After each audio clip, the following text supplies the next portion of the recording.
Ya, ada memang gereja yang seperti itu. Tapi kalau memang gereja Anda seperti itu dan Anda sanggup, ya nggak apa-apa. Tapi kalau memang Anda nggak sanggup yang seperti itu, pindah gereja aja. Iya. Daripada Anda tersiksa, ditekan-tekan begitu, iya toh. Untuk apa kamu masih? Untuk berapa gereja gitu loh? Bukan, pertanyaan saya gini, untuk apa kamu ngasih 10%, tapi pulang gereja kepikiran terus, kamu nggak ikhlas gitu. Ya kan, persembahan itu sebagai ungkapan syukur kita sekarang. Bukan beban loh itu. Ungkapan syukur kepada Tuhan. Untuk menunjukkan seberapa besar kita mengasihi Allah. Seberapa besar kita mengasihi Allah bukan dilihat dari nominalnya, tapi bagaimana kerelaan hatimu memberikan itu kepada Allah. Inilah yang sanggup yang kuberi ya Bapa. Terimalah ini. Yesus saja lebih menganggap orang miskin lebih kaya daripada orang yang kaya yang memberi banyak itu. Lalu siapa itu orang-orang yang ngomong beri banyak, 10, 50 kali lipat? Ini ada lagi komennya Bu, ini bukan bersungut-sungut. Maksudnya kan kalau ada lebih ya kita nggak bersungut. Masalahnya kan kalau kita kekurangan gimana gitu. Kan kita nggak tahu di rumah kita siapa yang makan, siapa yang sakit gitu. Udah pokoknya nggak usah, jangan diatur-atur. Kamu yang tahu kehidupanmu. Tapi gini, kamu jangan mempermainkan Allah. Kalau memang kamu misalnya punya najar ya, punya janji atau punya sesuatu sama Tuhan, itu kamu tepatin. Gitu loh. Misalnya, oh Tuhan, nanti kalau aku punya anak mirip si Jungkook, nanti aku kasih 50 juta. Nah, terus anaknya mirip Jungkook, itu harus dikasih. Oh ya Tuhan, nanti aku pengen dapat suami aku ya direktur lah di PT bla bla bla. Kalau udah dapat, ya kasih sama Tuhan. Gitu. Ya, keluarga itu penting. Oke? Iya benar. Ya, gak usah pusing. Oke lah. Ya. Satu lagi deh. Ya silakan. Selamat ulang tahun ya. Thank you. Mengasihi Allah.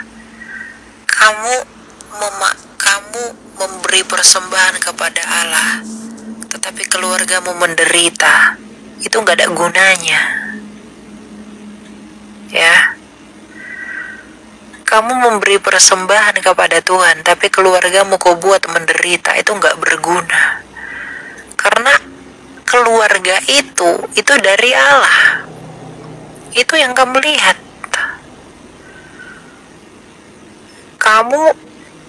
Kamu peduli keluargamu, tapi kamu juga tidak memperdulikan Allah. Itu pun salah. Jadi harus seimbang antara Allah dengan keluarga. Kita dituntut hukum loh, mengasihi Allah, mengasihi sesama. Bagaimana mungkin kita mengasihi Allah tetapi yang tidak kelihatan, tapi kita tidak mengasihi sesama kita yang kelihatan? Bagaimana mungkin engkau mengaku memberi persembahan kepada Allah yang tidak kelihatan, tapi keluargamu dan sesamamu kau buat menderita?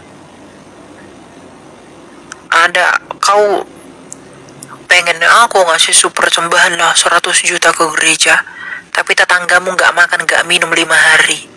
Di mana hati nuranimu? Janganlah kayak gitu ya. Tuhan itu gak butuh uangmu sebenarnya. Tuhan itu cuma pengen sikap hatimu yang mau mengasihi Dia. Dengan apa ya persembahanmu itu? Bukan nominalnya yang Tuhan lihat. Ya. Ingat, kita bukan di keimamatan Lewi. Kita di keimamatan Kristus, di masa kasih karunia, bukan di dalam ikatan Taurat. Saya sering itu lihat yang kayak gitu. Di gereja itu persembahannya 10, wah keren sekali. Tapi tetangganya nggak makan ya, tetangganya nggak minum, bahkan tetangganya sampai numpang nyuci di rumah orang. Di rumahnya sendiri nggak diizinkan gitu loh. Di mana hati nurani orang kayak gini? Emang kamu pikir uangmu itu bisa menyelamatkanmu?